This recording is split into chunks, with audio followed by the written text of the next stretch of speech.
Hi, my name is Katie. I'm here today to share with you the dispositions of an educator. I wanted to talk about the dispositions that I feel that I currently hold and the dispositions that I feel that I will need to work on as I continue on in my path as an educator. The first one is compassion. Anytime you're working with children, I feel compassion is the number one skill set that you need to have. You need to get down on their level and connect with them and get to know them on a one-on-one basis if you want any sort of results. And currently I teach 4 and 5-year-olds in a pre-K setting, and I feel compassion just goes a long way with these kiddos. They're still in the age where they miss their moms, they've never been in a school setting before, everything is new, and I just have to get to know them and connect with them and have fun with them to ensure that they open up and that they get used to the routines of the classroom and develop those social emotional skills and get them ready to continue on in their career or their career path as a student.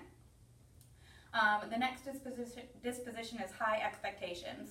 I feel that as an educator, you need to hold these kids up to high expectations just to prepare them for success.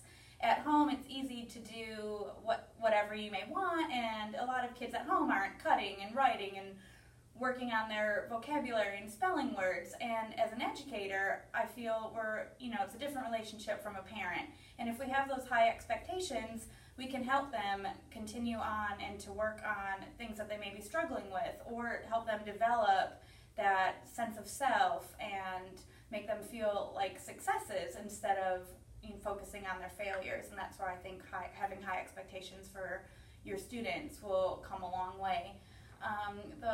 Another disposition is professional conduct. I currently teach in a Christian setting, and we do have a professional code of conduct that we have to sign and follow, and I just think that's really important. I've been taught from little on that the way you carry yourself and the way that you interact with others goes a long way. And as an educator, you're with these children all day long, and I feel that you should hold yourself in a professional manner when greeting your parents and when talking with your students, and not only so you'll be taken seriously, but we're the face of education, and we're the face of these kids when they're not with their parents all day long. As an educator, another disposition I hold highly is curiosity. We are always learning. The field of education is always changing. There's always going to be new technologies and new things on classroom management and STEM and things like that. And if you are curious and you are always a learner, you're just going to be the best teacher that you can be, because you'll be learning and growing along with your kids. I always tell my kids, if I don't know something, I have to look it up. And I think that shows them that, no matter what age you are, you can always still be learning. Along with professional conduct, another disposition is honesty that I hold of the utmost. I think it's very important to just be upfront and honest.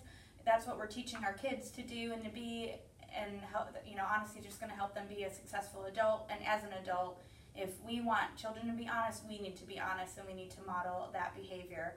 And I just think working on honesty and showing your kids how to demonstrate that, whether it is how we are friends with one another, how we interact with one another, I think that's very important. Another disposition that I think is very important is just being a child's advocate. It's in the classroom, you see a lot of children that are struggling or have some needs that maybe mom and dad are not in denial, but just are unaware of. And you should be your child's, or the children in your class's biggest supporter. I always just view my class kids as my own kids. I'm a mom of 3, and I hope that when they are in their classroom, their teacher is looking at them with love and kindness the same way that I would to them. And I just feel that if I see children struggling, I want to make sure that I'm connecting with their parents and finding out if the parents are aware, or maybe there's something I could do to be on board with the parent and work with them. Or if need be, I need to put in a referral and just help that kid, because the amount of resources that you place in a kid's life or their family's life is just going to help them further on down the road.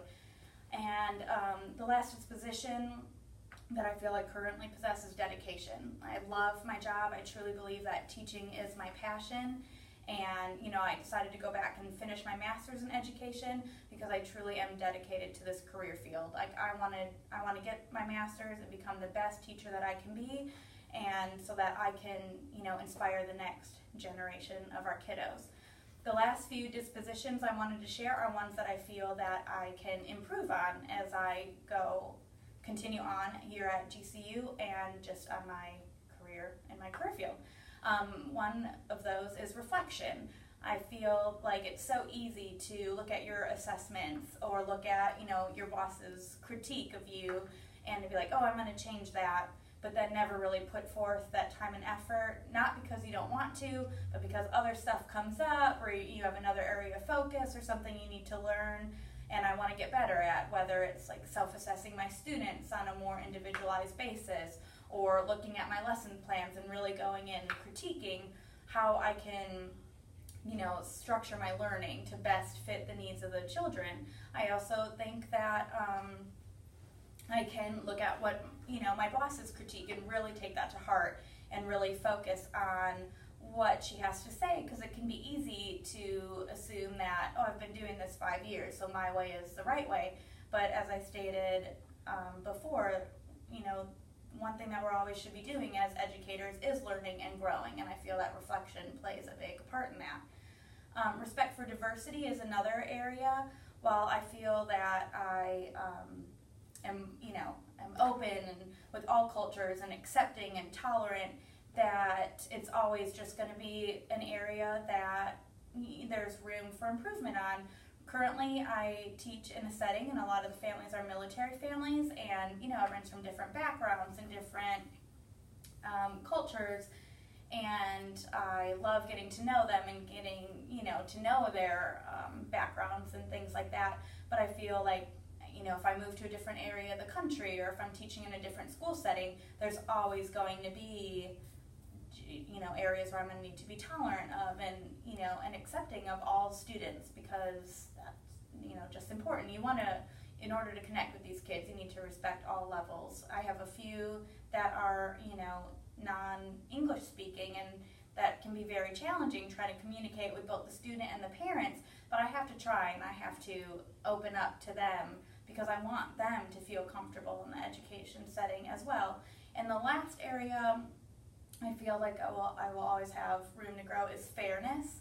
You would think that would just be one of those things that as a teacher you're always going to be fair, but it can be challenging in the way that sometimes you have 18 to 20 kids in a classroom, and you're always going to have those 1 and 2 that are going to push your buttons or test boundaries, and it can be easy to fall into that pattern without listening to that child's side of the story, to just assume that they were automatically the ones that touched the wall or had stolen toy or whatever the case may be. And I just need to make sure that when I'm looking at a situation in my classroom or even outside, that I'm looking at the situation in a whole and I'm not being biased or making judgments, and I'm just going off by the situation presented. So those are the dispositions of an educator, and the ones that I feel that I hold and the ones that I will need to work on. Thank you.